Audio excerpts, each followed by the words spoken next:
Hello everyone, welcome to Krishna coaching centre class 11 geography. और चल रहा है हमारा इंटीरियर ऑफ द अर्थ।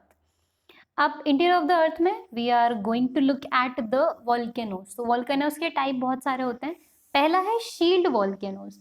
अच्छा, सबसे पहले ना shield volcanoes, they are like largest of all volcanoes in the earth. मिलते कहाँ पे है ये? Like Hawaiian volcanoes, this are the most famous. अब शील्ड वॉल्केनो में क्या होगा इस तरीके से कि ये आपका पूरा पहाड़ टाइप होगा और उसके ऊपर एक ओपनिंग होगी। It look like a shield, shield के जैसा होता है। एंड इसके अंदर से जो लावा निकलेगा ना, it will be majorly like a fountain. इसका लावा बहुत थिक नहीं होता है। It's like more of the molten stage. काफी मोल्टन होता है, almost liquid type. And fountain के जैसा इसमें से आपका जो भी लावा होता है वो निकलता है इस तरीके से। So these examples are mostly made up of these volcanoes are mostly made up of basalt। ये basalt से बने होते हैं। A type of lava that is very fluid जब erupt होगा। For this reason ये जो volcanoes होते हैं ये they are not steep, they become explosive if somehow water gets into the vent, and otherwise they are characterized by low explosivity. The upcoming lava moves in the form of mountain and throw up to the cone to the part of the vent and develop a cinder cone। तो वहां से लावा निकलेगा, एक cinder cone type जैसा ये बना देते हैं। नेक्स्ट टाइप का वॉल्केनो होता है आपका कंपोजिट वॉल्केनो। कंपोजिट वॉल्केनो क्या होगा? लाइक ये नाम से ही पता चल रहा है कि इसमें एक नहीं मल्टीपल इरप्शंस हुए, काफी सारे। एंड जो लावा फ्लो होगा it turns into a thin crust, और इसकी जो विस्किसिटी होगी वो काफी हाई होती है। So these volcanoes are characterized by eruption of cooler and more viscous lavas than basalt। और ये जो वॉल्केनोज होते हैं इसमें काफी एक्सप्लोसिव इरप्शंस हमें देखने को मिल सकते हैं। लावा के साथ साथ large quantity of pyroclastic material ashes जो हमें ग्राउंड पे देखने को मिल सकती है। And this material accumulates in the vicinity of the vent opening leading to the formation of layer at the mouth appear।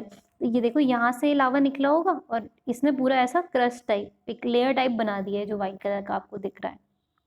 So this is composite volcano। Then come caldera। Caldera is like most explosive of the earth volcano। बहुत ही explosive होता है क्योंकि इसका eruption बहुत ही upward side में होता है, मतलब काफी ऊपर तक इसका eruption जाएगा। एंड इतना तेज eruption होगा कि इसकी ओपनिंग एकदम वाइड हो जाएगी कि जहां से ओपन होगा, अब बिल्कुल फोर्स से अगर कोई चीज बाहर आ रही है तो वो ओपनिंग ज्यादा खुलती चली जाएगी। So they are usually so explosive when they erupt, when they tend to collapse themselves rather than building any tall structure। और कोलास्ट डिप्रेशन को कार्डेरा बोल देते हैं। जो कार्डेरा लेक है ना वो इसी से ही बना है। तो the explosiveness indicates that the magma chamber supplying the lava is not only huge but it is in the close vicinity. Next हमारा है flood basalt provinces. Flood basalt provinces, flood का मतलब क्या होता है? Like sudden rush of lava का मतलब है। बेसाल्ट जो इग्नियस रॉक है हमारी, प्रोविंसेस मतलब जो एरिया है, जो लाइक डेक्कन ट्रैप का एरिया जिसमें आप कह सकते हो। तो these volcanoes outpour highly liquid lava that flow from a long distance, and some part of the world are covered by thousands of square kilometer of basalt lava flows। These can be a series of the flows with some flow attaining the thickness of more than 50 मीटर। अब individual flow है वो extend हो सकता है like hundreds of kilometre तक। Deccan traps जो हैं from India, they are presently covering most of the Maharashtra plateau, जो like large much larger flood basalt province.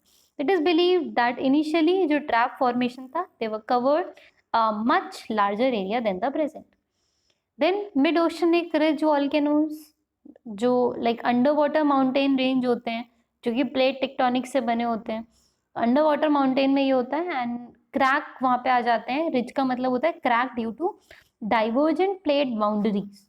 सो मिड ओशन के जो बीच में रिज होता है, जो एक क्रैक होता है, वहां पे वॉल्केनो निकल सकता है। तो there is a system of mid oceanic ridge around 70,000 kilometre along the stretches through the oceans and the basin। The central portion of the ridge experience frequent eruption। Ridge क्या होता है एक बार मैं आपको बता देती हूँ। सो इफ लाइक ये पूरा ओशन है, पूरा ये ओशन है। अब जो ओशन बनी होती है वो ओशनिक प्लेट से मिलके बनी होती है। प्लेट्स तो सबके अंदर है, ओशनिक में भी है, कॉन्टिनेंटल में भी है, तो ये प्लेट है। अब इस प्लेट के बीच में मान लो यहाँ पे फॉर सम रीजन अगर कोई फॉल्ट हो जाता है, तो उस फॉल्ट की वजह से क्या होगा कि ये जो पूरा एरिया होगा, उस एरिया के बीच में एक ऐसा रिज टाइप हो जाता है, एक ऐसा डिस्टेंस टाइप हो जाता है, तो इसी एरिया को रिज बोल देते हैं। इस ओपनिंग से कई बार अंडर वाटर के अंदर ही लावा इरप्शन हो सकता है। तो these are majorly mid oceanic ridge type of volcanoes. Okay, so then comes the topic volcanic landforms, कि जहाँ पे वॉल्केनो निकला उस वॉल्केनो से लैंडफॉर्म्स कौन कौन सी बन सकती हैं। पहले आपकी इंट्रूसिव फॉर्म, तो the lava that is release during volcanic eruptions on cooling, ये डेवलप करेगा एक टाइप का igneous rock, and the cooling may take place either on reaching the surface or also while the lava is still on the crustal position. अब depend on the location की cooling of lava कहाँ पे हो रही है। igneous rocks are classified as volcanic rock जो cooling surface है, and the plutonic rock जो cooling in the crust है। तो जो crust में cool हो रहे होते हैं उनको plutonic बोलते हैं, and जो surface पे cool हो रहे होते हैं ना volcanic बोल रहे होते हैं। तो the lava that cools within the crustal portion, ये इसका एक अलग ही फॉर्म हो जाएगा, क्योंकि वो एक टाइप का लेयर टाइप बना देगा। वो लेयर कूल होने के बाद किस टाइप की जमीन बनेगी वो डिपेंड करेगा। And these forms are called intrusive form. जैसे some of the examples are like this, volcanic neck with radiating dykes, caldera. देखो काल्डेरा का एग्जांपल दे रखा है कि पूरा ओपनिंग ही इतना खतरनाक हो गया। फिर एश कोन है, volcanic dome, lava plateau, cinder cone, lava mesa, composite volcano, lava flow, and dike, lacothen, stalk, sill, diatreme, eroded laconate। ये सब आगे आगे जैसे चैप्टर आते जाएंगे ना, हमें सब समझ में आता जाएगा, क्लियर होता जाएगा। फिर भी हम एक बार इसको समझ लेते हैं, इस चैप्टर में थोड़ा बहुत हमें दे रखा है।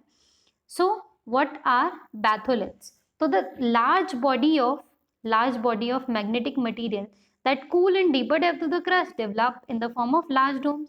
तो जो लार्ज बॉडी होती है मैग्नेटिक मटेरियल की, जो कहाँ पे कूल होगी, in the deeper depth of the crust, ये डेवलप करेगी in the form of large domes। they appear on the surface only after denudation process जो remove the overlaying material, and वो cover करेंगे large areas को at a time, assume depth that may have several kilometer। so ये granitic bodies होती हैं, they are like cool portion of magma chambers, batholiths, this जो अभी नीचे वाले एरिया में। then laccoliths, they are large dome shaped intrusive bodies with a level base and connected to a pipe like conduct from the below। ये resemble करेगा surface volcanic domes of composite volcano, only they are located at deeper depth। it can be regarded as localized source of lava, और basically ये एक छोटा सा opening type बना देगा, एक local source of lava opening का, जिसका एग्जाम्पल कर्नाटका प्लेट्यू है, जिसमें ये सब चीजें हमें देखने को मिल सकती है। सो लैकोलिथ्स, देखो ये एग्जाम्पल दे रखा है, तो ये बैथोलिथिक से ये ऊपर की साइड आके ये लैकोलिथ बन गया, this one. Then comes lopolith, phacolith and sills.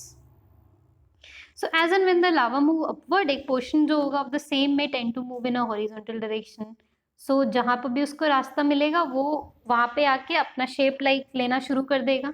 So in case it develop into saucer shape, concave sky body, उसको लेपोलिथ बोलेंगे जब सॉसर शेप का हो जाएगा। And a wavy mass of intrusive rocks, at time it is found in base of the synclines at the top of anticlines, ये igneous country है। दस wavy material उसका डेफिनेट कंडक्ट होगा सोर्स का beneath the magma chamber, जिसको पैकोलिथ बोल देंगे। अब near horizontal bodies of the intrusive igneous, जिसको सिल या शीट बोल देते हैं, डिपेंड करेगा on the thickness of the material. The thinner one को शीट्स बोलेंगे, और हॉरिजॉन्टल डिपॉजिट जो थिकर वन होगी उसको सिल्स बोल देंगे। And last one is dyke. तो जब lava make its way through the crack and fissures develop in the land, उस और लैंड के वो परपेंडिकुलर होगा तो उसको हम मेजरली डाइक बोल देते हैं।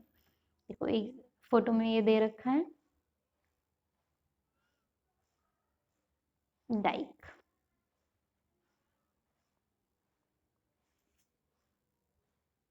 This one,